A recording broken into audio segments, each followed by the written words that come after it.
여자분들이 가장 조심해야 되는 게 사실은 질출혈이죠. 여자분들이 일반적으로 생리를 규칙적으로 해야지 당연히 건강하다고 생각을 하는데, 만약 질출혈이 생기면은 연령에 상관없이 굉장히 신경이 쓰이고 곤혹스러운 증상일 거라고 생각이 됩니다.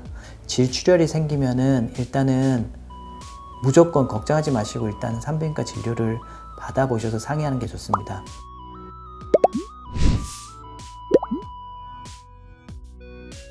첫 번째로 사춘기 여자들, 젊은 청소년기 여자들한테 생기는 경우는 대부분이 이제 아직까지는 호르몬 상태가 아직 정착이 되지 않았기 때문에 소위 말해서 호르몬 불균형에 의해서 생기는 경우가 많습니다.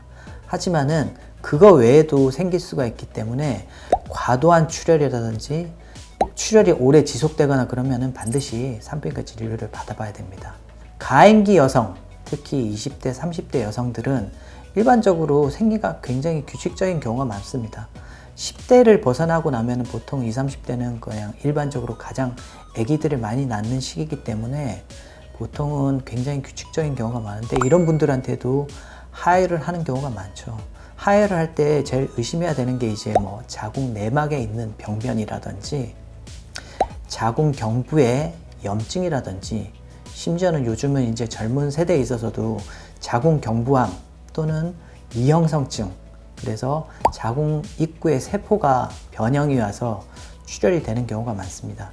20대든 30대도 마찬가지고 본인이 생리 패턴을 벗어난 출혈이 한 번이나 두 번 이상 지속이 된다면 반드시 진료를 받아보셔야 됩니다.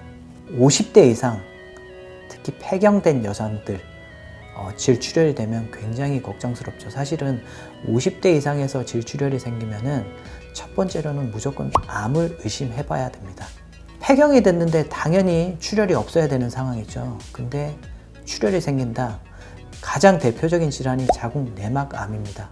그래서 내막이 온전하게 두께가 얇아져 있으면서 출혈을 한다거나 그러면은 다행히 지켜볼 수도 있지만은, 폐경된 여자에 있어서 자궁 내막이 두꺼워져 있으면서 하혈을 한다 그러면은 내막암 검사를 해봐야 되죠. 그뿐만 아니라 자궁 경부암도 마찬가지로 그런 출혈을 일으킬 수가 있기 때문에 꼭 출혈이 생기면 반드시, 폐경된 여자분들은 반드시 오셔가지고 꼭 조기 검진을 받으셔야 됩니다. 그나마 다행스러운 거는 자궁 내막암 같은 경우는 이런 질출혈이 초기 증상으로 생기기 때문에 큰 수술을 받지 않고도 치료를 할 수 있는 경우가 많습니다. 질출혈이 생기면은 당황하지 말고 무조건 산부인과 오셔가지고 검진을 반드시 받아봐야 합니다.